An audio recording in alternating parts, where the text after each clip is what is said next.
Welcome. It's Sunday night service time, and you know we're about 12 minutes late, but it's Sunday night service. When has a Sunday night service ever started on time?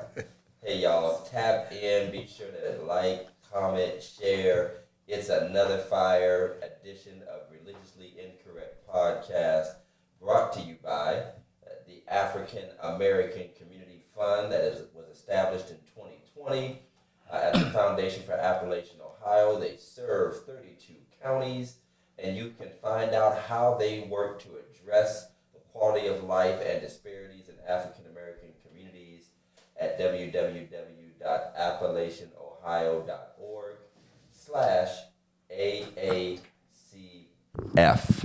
Or you can check them out at 740-753-1111. Once again, the African American Community Fund, so glad to have them as primary sponsors of Religiously Incorrect Podcast. It's a beautiful day. Good evening, Sister Carolyn, Sister Williams. Even though we've had a series of storms in Northeast Ohio and some hail right after I got done barbecuing, so I guess I should be glad that I was able to at least get my steaks off the grill. But it's a special edition of Religiously Incorrect Podcast because my co-host, Pastor Jeff Stanford, is not with us tonight. He had a wonderful family celebration. He's attending out of town, officiating the wedding ceremony of a niece, I believe, of his or cousin. It doesn't matter. He was at a wedding. Okay. He was at a wedding. At least that's what he told us. All right. I'm waiting to see pictures that he was actually there. Okay. And I'll make sure they're not Photoshop, because even if he puts them up, it could be AI. Who knows? But I do have two wonderful co-hosts to join me, and that is in the person of Reverend Glenn Robinson and Reverend Carla Robinson. Welcome, everybody. Say hey. Good evening. Good evening. Pull your mics up to your. This is podcast style. You got to talk in the mic like NPR. Like, this is NPR. All right. We are going to be talking election interference in 2020. Put you to sleep. If you don't want to go to sleep on the road, don't listen to NPR radio. They'll put you down.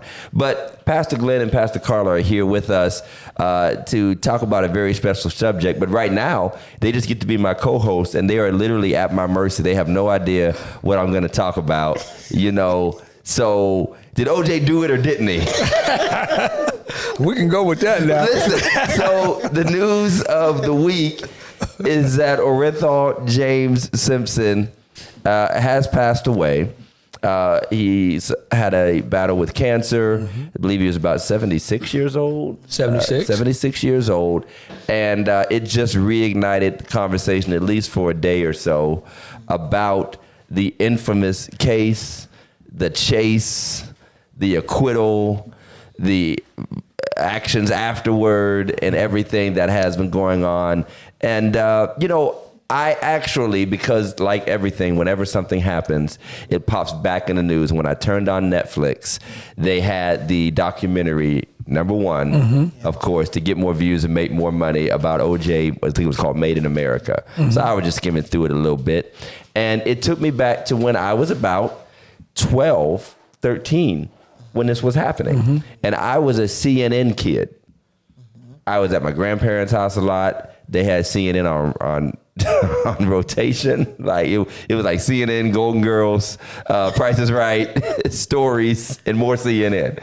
And I remember just the fervor around it. I was like a nerdy kid that would sit there and watch it. And I want to know, you guys are a little older than me, by about 2 or 3 years maybe. And, you know, I just want to know, like, what your thoughts were at the time it happened, when the trial was going on, and, like, maybe how do you feel about it now that you're a little further along? Well, for me, it was just like back then when they was chasing him down the highway. It was like he was just guilty right then for me, you know. It was just like, well, he's guilty, right? Because he was running, you know. But like watching it today, you know, and yesterday or whatever, when he passed away, I was hoping they would have showed one time him cutting up the middle on the football field. Show a couple moves. Yeah. Taking the pitch out. Man, he had some good jukes. Yeah, he did. Right, you know, and then when they didn't show that, I just cut the TV off. Right. How did you feel at the time, Reverend Carla? Back when it happened, I just remember hoping so much that it wasn't true. Right. And wanting it to end. You know, it was really terrible, everything that was being said. But I wanted it to end, and I didn't want it to be true.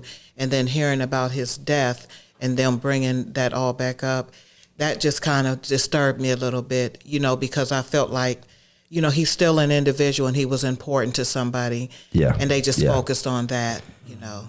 And the culture that we live in, and we're obviously a part of it. I just think we show some restraint and respect. But, you know, the jokes came fast. Yes. You know, can't run from this, OJ. You know what I mean? Stuff like that, you know. The memes. The memes, the jokes, they were out there, and it kind of came all back. But, like, when you got to the acquittal part, and I remember distinctly, you know, a lot of black people, not all, but a good portion of black people were cheering.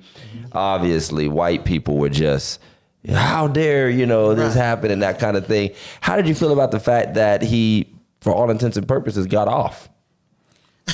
You know. Well, with me, Pastor, and I had forgot that one of the police officers, he had pleaded the fifth because I guess he did something that was illegal. He had some. I mean, Mark Furman was one of the detectives that had a bunch of complications. Matter of fact, right when I was leaving the house, that was like showing on the screen about how he had all these racist, you know, background and all of that. And it's funny because he was being interviewed, and he was like, "Yeah, they tried to destroy the whole case over a few bad things." I'm like, "Few bad things? You dropped the N-word like 45 times. Like, what do you mean?" A few bad things, you know, but I mean, so you felt like because you felt like that had something to do with it. Yeah, I feel like that had a whole lot to do. I was like, okay, well, you know, they setting him up. Right, you know? right. Yeah. But again, you're feeling that way after you feeling he's guilty. Yeah. You know what I mean? Right? So, right. Like he's in the van and he's guilty in the Bronco. But not only that, he was hiding in the van. Hiding in the Bronco. And then you hear about the cop. And then it's funny how our feelings shift. Like he was guilty of sin 1 minute, but then like the system comes back in and the stuff that we all have experienced, and it kind of shifts you back, you know, a little bit. Like, how did you feel about the acquittal? And maybe like Reverend Carla, talk about the fact that so many people were like vitriolically angry that how could someone get off of such, you know, a heinous and obvious crime? Yeah, I, you know, like I said, and I'll be with me, I never really could make myself believe that he did it. You know what I'm saying? It was always in my heart. Pull the mic up. You got to talk right in there. You go. I couldn't hardly make myself believe that he did it. And so I was kind of glad about that. But just the anger and everything, I didn't feel that was fair because it was so many other people that did, you know, worse things like that. And you know, they were spared and it was made easy for them. Right. You know, so Carletta says they always talk about the system, let the system work. And the system said he wasn't guilty. And that's true. I mean, it happens few and far in between that the system actually works for a black person. Right. But I think the common denominator was that he was a black person with money. and it almost transcended black in a way. Like in some ways it transcended black. Right. In other ways, through people like Johnny Cochran, they were able to weaponize black, you know, in a way that you could open up that racial component. The Rodney King thing had just happened a few years ago. People thought that that was like just desserts and revenge for the cops getting off and that kind of thing. Like, I don't want to feel that way because I feel like that diminishes the life that was lost. And I'm not saying that the brother is guilty. Him and God know. There's a whole lot of evidence saying different things. But I do believe, like, we do have a corrupt system, and a corrupt system doesn't always work in the way that the corruptors want it to go. That's right. So once you create this system that has railroaded so many black people, once in a while, it's going to turn the other way. And but I will say, and funny because one of the memes I saw, Big Mike, and it was from way back when, after he had been interviewed, and I don't know the newscaster's name, but it was the video when the newscaster said after the interview, OJ said he had a surprise for me, and the surprise was him opening the door with a knife and going like this. Yeah, I see that. And I'm sitting here like, this is so bold and so wrong. He was doing like the Jason thing, like and he thought it was so funny. He played it though. He played with it. He did, but that's just so right. It was bad. It was bad. That's just bad to me, man. I'm like, bruh, go live in obscurity. Right. Sit down somewhere. Go sit down somewhere. Yeah. But that's like I don't want to say black man, but I will. That's like every black man that's committed a crime. Like, bro, go sit down somewhere, man. Right. Like, stay out the way. Stay out the way. Yeah. You know, don't flaunt it. You still got a little bit of money. Go sit somewhere. And but it is what it is. I think it's gonna carry on, but it was the trial and still is basically the trial of the century. I can't think of another trial that was more circus. Like, I mean, it made a 12-year-old notice, 13-year-old notice. Right. I mean, I was paying attention to it. But it's just crazy that it comes back up. And then it conflicts us as Christians in a way. Because we want justice to be justice. Yeah. But then you think on the racial side, you're like, let them off. You know what I mean? Like, we ought to get one once in a while. And then too, Pastor, would be, you know, when they had the glove and the glove was black, you know, and it didn't fit, you know. What were they saying? If it don't fit, you have to right. You must have quit. Yeah. If it don't fit, you must have quit. Scott says the system is not corrupt. It's just easily corruptible. Interesting. Yeah, that's good. I can see it.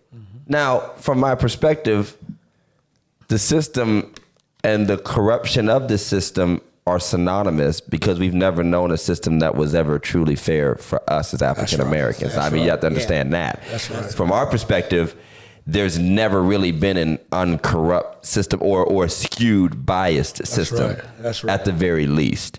But I understand what you're saying. Like in a pure form, if these imperfect people, which all people are imperfect regardless of race, everybody's imperfect no matter what. But also, America has always had a racial bias tenor to the justice system. Absent of all that, a system where you're supposed to be innocent until proven guilty, you know, a system where you're supposed to be tried by a jury of your peers, it's supposed to not be corrupt. But because corrupted people and ideas literally saturate it, I don't know, you know, how I can separate the two, to be honest. But I understand perfectly what he means. That the ideal, I guess, is with the perfect intentions. I think the ideal is perfect, but you know, justice be peaking. If justice ain't blind, justice be peaking. That's right. I was in I was in child support court. You were in child support court when it happened? When it happened. So were they cheering when it happened? So when they announced the verdict, I was in the elevator with a bunch of white people going down. Okay. And they was talking about, I'm the only brother up in there. Your child support just went up just off of that. Went up $100 that quick. Okay, I got one last part about that. So this was in 95 when the trial wrapped up? 1995? Thanks. This is pre-internet age, pre-social media age. Can you imagine in the Facebook, Twitter world, the TikTok world, what it would be like if that kind of trial happened again? Oh, man. Wow, yeah. I mean, There'd be fights on the street. I think it would be. I think the tensions would be even heightened. You know, I can't imagine, you know, that kind of don't want to. I'm not saying I want. I mean, it's inevitable. Every generation, something crazy happens, you know, that really captures the imagination. But to me, I mean, that goes for anything. JFK, Lindbergh, baby, anything that was like this national thing. Like, what would it look like in a social media world? I mean, I can't imagine. I feel like whoever it is, their life would be over. I don't think there'd be a recovery like he had where he was able to move on. They'd definitely be canceled. All the straight canceled. But then again, the other thing about social media is how quickly people recover, though. Because they can keep up a presence and they always seem to have fans because there's always this counterpoint, you know, and there's always these defenders. Right. Like no matter who it is, there's always these crazy defenders. And, you know, anybody does anything and that first attack comes against them, then the counterattack to defend them comes. Right. And it always, like Donald Trump, like always seems to be stronger. You know what I mean? Like you start off by everybody being against that person, then the people who defend them end up even stronger. Yeah. You know, and I just feel like it's such a weird dynamic, like we never know where it's going to go. That's true. Even with the George Floyd situation, I literally, I'm not that type of person that like to get on Facebook and, you know, go back and forth with people. Right. But I found myself because I had a relative and it was, you know, a lot of white people, they were for it and they were making a statement like, why the people that were watching, why didn't they get involved? And before I knew it, because they were actually trying to defend the cop and everything, and I just got in it, and next thing I know was a whole group of us going back and forth and, you know, arguing about it. You get sucked in. Yeah, and you know, there was loss of friends because there was black and white people that were friends that I knew of. Wow. And that all changed. They said, we can take this outside. Where you at right now? Right. Where you at? You on the east side? We can handle this right now. And I found myself making sure to say something to just, you know, just shake everybody, you know, and I kind of did. But I'm not even that type, you know, I don't even get involved with that. But that for some reason, I don't believe that, but okay. For some reason, something's giving me an indication that you're really giving us the sanitized version of how you deal with conflicting situations. I've heard your praise, Mr. Carla. Oh, okay. All right, if you talk to the devil like that, I don't want to know. If that's how you talk to the devil, I don't want to know how you talk to somebody that's getting on your nerves. They had the devil in them. So you had legal right. She had right. Carol had a great comment. He said, we tend to confuse fairness with justice. Yeah. Justice follows certain rules, and as such can be unfair. The rules can patently be unfair. So that's a good point. Well, you know, that gentleman's no longer with us, and the truth will be told one way or another, like so many other national mysteries. So let's lighten the mood a little bit. Y'all know what time it is. Y'all know what we do and how we do it. Welcome to the world of Meme of the Week. Meme of the Week. Meme of the Week. Welcome to Religiously Incorrect, ladies and gentlemen. Meme of the Week. Meme of the Week. Thank you. Send us your memes of the week. Meme of the Week. Meme of the Week. We are, these are all jokes. We are just playing. All right, so every week we do this segment called Meme of the Week. Sometimes it can be a video that we find amusing or interesting or just flat out crazy, or it can be a picture or a meme we found online. I want to see how many people can relate to this one. How many people can relate to this? Hit me, Big Mike. Growing up in church, you would play church at home with siblings, cousins, and friends. If you grew up in church and played church at home, you go ahead and hit the like or give me a sign or emoji, because I'm definitely on there. Me and my brothers played church all the time, and we would fight over who got to be the preacher. And nobody wanted to be the deacon. Nobody wanted to be the deacon. I know Shamika and her cousins, they played church all the time. People wanted to be the choir, you know, the prophet. You ought to be the... There you go. Mark Raines can relate as a PK. Did you guys ever play church? I really didn't. You didn't? We would set the bedroom up like a store. You played and, store. and bust each other stealing. Okay. This is hilarious. Really fun. That is hilarious. Bust each other We'd stealing. hang clothes up, and then one person would go through with a bag, like And they're try trying to take- steal. Yeah, then like we That is would be the opposite of arrested. church. Okay, so here's what should have happened. After y'all got done playing stealing, you should have went down the shoulda went street. and played church. No, you should have went down the street to the kids playing church and got saved. Like, that's hilarious. It was fun. Did you grow up playing church? I can remember, playing church because, Second Baptist is right down the street from where I grew up at. Mm-hmm. And, it comes to my mind right now to where whoever ended up being a pastor, he had to have bodyguards. Bodyguards? Yeah. So What kind of Second Baptist were you going to at the time? we had to Those be are rough like, days. Those are dark days of Second we had to Baptist. protect the pastor. You had to protect the pastor. That is hilarious. Now I see where Pastor Glenn gets it from. Right. He's always got Right, my he back. always did that. Pastor Wheatfield said every G.I. Joe got baptized. That's what I'm talking about. I mean, we played church all the time. I would go out in the yard and preach to myself. I mean, my dad has a story of my grandma looking out the window out on Highland Avenue. And like, who is he talking to? And Dad was like, he's preaching, and I think all the raccoons got saved, all the squirrels, That's good. the jitterbugs, they all got. I saved the whole neighborhood. You got the whole neighborhood saved? I had them speaking in tongues and everything. Listen, because once it's in you, especially if you went to deep church, like if you were deep in church, you would, everybody at school was going to hell. There's always a church kid every year that tells their teacher that they need to be saved, and there's always a teacher like that that does it. Now there's playing church, and then there's playing the saints. Mm-hmm. When you have a favorite person in church, and you want to play like them or shout like them, or when Sister Mary get happy, she do this. She be bucking like this. She be going like this. And then this one wave his hanky like this. And we be back there, man. I can't tell you the number of whoopings we got caught mocking the saints out in the hallway or behind the church or in the basement. I've been mocked and laughed at by younger people. Yeah, see, that's Karen. I played in church. Yeah. We kids would be shouting in the back pews, mocking the adults. Exactly. Yeah. And we mess around and be playing. Sonya said she'd get a whooping if her mama caught her playing church. The cats and dogs got saved. I mean, it was just a part of our culture, and we didn't see nothing wrong with it. Now, they used to say if you play church long enough, it'll get on you for real. Yeah, You keep play shouting, pretty soon you got the Holy Ghost and can't stop. Be up there crying and carrying on and doing all that mess. But yeah, I mean, playing church, and again, that's, and not to be preachy about it, but that's one of those things that you miss when your kids don't know church. Mm-hmm. It's like, we all did it. They don't even have that part of them.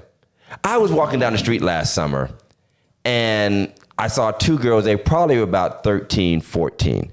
And they saw me and they knew who I was. Mm-hmm. And I heard them like real sarcastically. You can tell they weren't church kids. They were like, praise the Lord. You know what I mean? Like real smart mouth. And I was like that was like disrespectful, because they were like, hallelujah. You know what I mean? When I was walking by, I was like, all right, I ought to come over there and knock both of y'all out.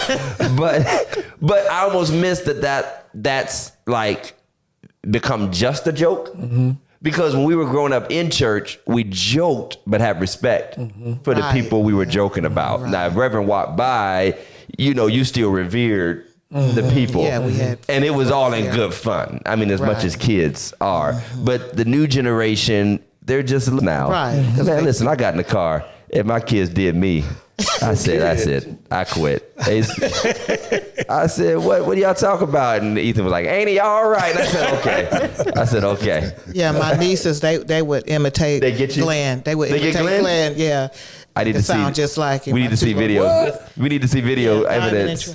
They would, because he would always say, he don't do it now. He would say, yes, sir. And they would, and they could imitate him very well. Well, here's what I can tell you. The kids are watching. Mm-hmm. The kids pay attention in church. They definitely know what's happening and how it's happening. So I love that. Kids wanting to be James Cleveland, telling their siblings to reach out and hug 2 or 3 people. Yes, sir. Reach out and hug 2 or 3 people. I love it. I love it. Well, hey, if you haven't played church in a while, adults are playing kickball now. you know, they got whole adult kickball leagues. So we might as well just have, I shouldn't say adult play church, but half of them play church as it is. So y'all don't be listening to Reverend Carla. She be trying to tell y'all it's time out to play church. I be listening to her. She be trying to tell y'all it's time out for playing church, y'all. Time out. That was kid stuff. Need to get saved, getting late in the evening. Well, hey, y'all, thank you for sending any memes of the week. We appreciate it. If you have one, make sure you send it in to religiouslyincorrectpodcast@gmail.com. If it's good, we'll use it. If not, thanks for trying. I guess that's the best I can say. Thanks for trying. We appreciate it. All right, we want to thank our sponsors for supporting us, the Phillips Family Care of Businesses.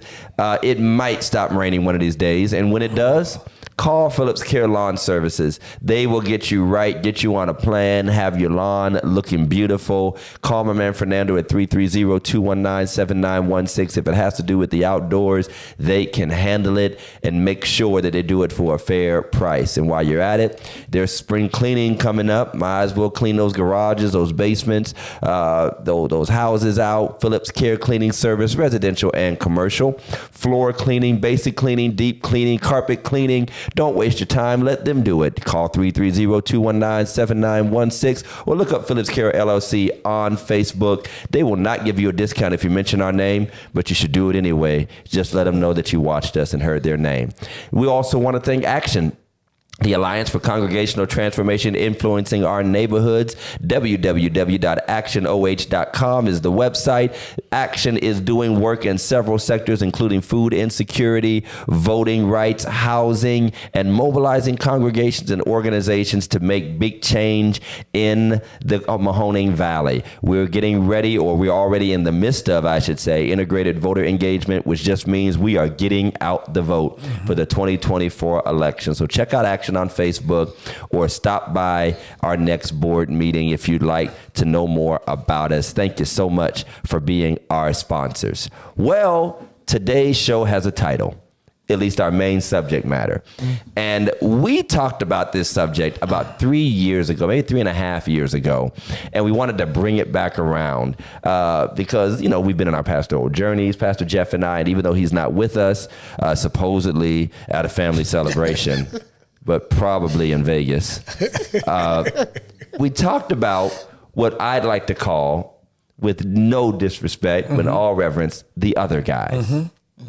The other guys. And what we're talking about are assistant ministers, associate ministers, pastoral and ministry staff in the church. And everybody, hopefully, who has ever been a pastor has been an assistant or associate or been trained somewhere. Interestingly, I met an individual who actually asked me about starting a church. And I said, well, do you serve anywhere under anybody? And they were like, no, I just want to start a church. It's like, okay, I don't even know where to start with this. You know, like, I don't know what to do. You know, I don't even know how to, but I remember coming up, I became a minister at the age of 19, where I preached my little initial sermon and then became known as minister, which is kind of, you know, when you're that young, it's kind of sort of a joke. You know what I mean? It's like, unless you're super serious in some churches where you're like literally running around laying hands on everybody, you're just like, will he or won't he make it? You know what I mean? Like, will he or won't he stick with this? But we've all served at some point, and sometimes in multiple places and spaces, as associate or assistant ministers. And what that experience is like. I want to talk about, you know, what the roles are and the value and worth and the work that those individuals bring to the ministry. And I want to start by saying that I am abundantly blessed with the phenomenal ministry staff at Second Baptist. We have a great team. Very appreciative, and Reverend Glenn and Reverend Carla are part of that team. They're part of that family. They're part of our leadership at Second Baptist. And every church doesn't have the same model of duties or respect, if you want to call it that. And I want to talk about how we interact with that and where we kind of need to grow and maybe some of the variety and the diversity that exists in that. So in your mind, Reverend Carla, I'll start with you. Okay. What is an assistant or associate pastor, and what is their role in the church? I see that as First of all, I always keep my mind on the word servant, that I am a servant. I have served as associate minister in the past, and I wasn't as humble as I am now. Okay. Okay. There was some arrogance to me back then. Right. But coming up, getting older and then coming in, sitting under a pastor like yourself that really, is about the word of God and everything. It just gave me more of an awareness, of how serious it is to serve on a pastoral staff as the assistant, associate. And I have my mind on actually, I say it like this: if the pastor is trusting us with his flock, the flock that God gave him, if he trusts the associate with his flock, that's a high honor. Right. And so it kind of troubles me when I see, one of the people that's supposed to serve, and I try to stay out of the area, but you're bringing rebuke and correction. You're doing the pastor's job. You should never. In my training, in my past training, I was taught that the assistants and the associates, we should not be bringing even pastoral sermons to the flock unless the pastor have given you that type of assignment. You are there to assist the pastor, and you should have the heart of the pastor. You should follow in line with what the pastor is doing. You should not veer off and get your own agenda and your own vision. Wow. And I think a lot of times that has happened in the church, and it can cause confusion. Right. I've even been like with a friend that was behind the scene trying to get a group of us to, I don't know what their plan was. It was a mutiny. And now just gonna let the pastor walk the plank. Because they were against the pastor. And if you can't get in line with the pastor vision, you need to, pray about it and see if that's the house you're supposed to be in. And coming in to serve under you, pastor, my first thing I ask God, what is my duties here? What am I here for? Yeah, I know I'm here to serve, and I want to stay humble. And every Sunday when you get up and preach, anybody that have a preaching ministry, it's like, oh wow, if I could get the mic right now, and I got something to say. But no, right now, I'm serving as the help until and if that assignment comes. And I'm telling you what, you're absolutely right. A preacher, whenever you're in it, and I guess if it's good or bad, a preacher makes a preacher want to preach. Right. You know what I mean? Right. Like if they're really killing it, you start thinking of stuff that you can bounce off of what they're killing it. And if they're not killing it, you're like, man, I would have said this. I would have went here. So I love that. Pastor Glenn, what do you see the role as associate or assistant minister or pastor, in that role? We'll talk about distinctions later, but just overall, the generic. Well, first and foremost, like for myself, having the gift of helps. I do know my gift. And coming into Second Baptist, just learning just wanting to see what your vision was. And it didn't take me long to see your vision for the church. And I was ready to jump on board with your vision. And as my wife said, we can't fight against your vision and your agenda. Right. We have to be your help. Right. We definitely got to be there to help you. I mean, like me, me. I'm just here to help. Right. Right. And sometimes, like with me, like some people ask me, what should I call you? And if I'm in the right spot, if I'm in the right move, I'll just say servant. Right. And I love that spirit about you and about many at our church and other churches. I love when I see ministers who understand their role, who embrace it, not in like chomping at the bit because this is just a stepping stone and I can't wait to get into this, that, or the other. But like whether or not, and sometimes it really much is on the horizon, like on the horizon, it is coming for some people. It is going to come, and this is preparation for greater things. But whether or not that's the case, watching people fully embrace the role and space they're in as a genuine passion to serve in that capacity makes a difference. And I'd argue that it is genuinely serving in that capacity that best prepares you for next, if there is a next or another space for you. And if you are just doing it to step ahead, that will come out in the wash too, you know, because the heart was never there. And, you know, you do reap what you sow. So like you said, Pastor Carla, excuse me, I'm sorry. If you don't have the heart of the pastor or don't desire to have the heart or not just the pastor, but the whole church, you know, concern for the flock and all of that, don't be surprised if it comes